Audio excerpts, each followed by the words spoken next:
Welcome to Thrifty Garage. My name is Carson, and in today's video, we'll be diagnosing an issue with a Bobcat skid steer with an air code 97-31. This particular model is a T650 with less than 200 hours on it.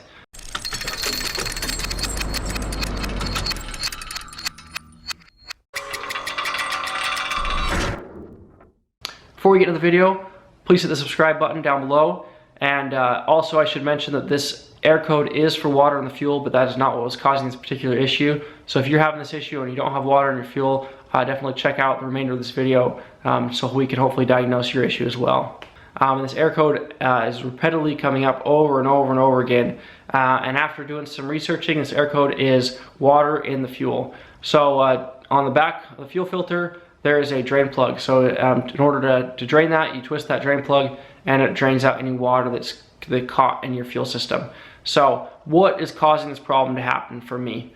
And what are the symptoms that come alongside with this air? So as I'm driving the machine, it's working fine, full throttle, using it, and then all of a sudden it'll cut power. And it's basically at lowest throttle setting. A couple times of the day, this air code went off, cut power, and it seemed like if you turn off the machine, turn it back on, it'd start working fine again. No issues. So as I'm having this issue, I drained it, went back to work, and continued to have the issue, continued to throw the same code.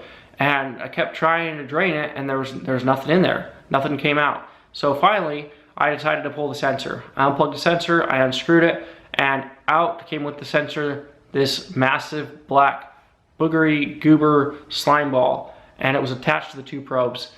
Now I'm not exactly sure how these work, but I'm going to assume that these two probes sit up in this fuel bowl, and as that water separator fills with water, as that water touches those probes, that causes a connectivity difference, sending that off to the sensor and saying that there's water in the system.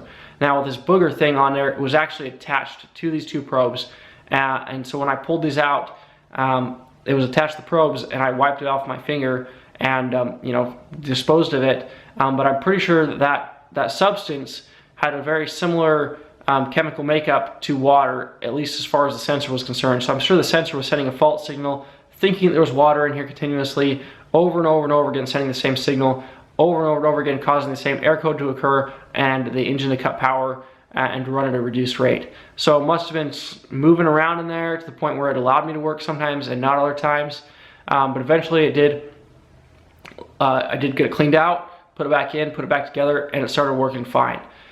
Now at the end of the day, I had a different issue with a different air code, and that air code was 157-21, and this actually left me stranded in the machine because it just cut off the engine entirely. So I've got a separate video on that. If you're interested in that, please check out that video, or if you're also having that air code, check out that video as well. But this is kind of the diagnostic of the water and fuel sensor issue that I had. Hopefully that helps some people out there if they've got a similar problem. And if you enjoyed it, hit the like button. If you have any questions or comments or have experienced this as well, leave those down below. And then if you're not already subscribed to the channel, please do so. And thanks for watching Thrifty Garage.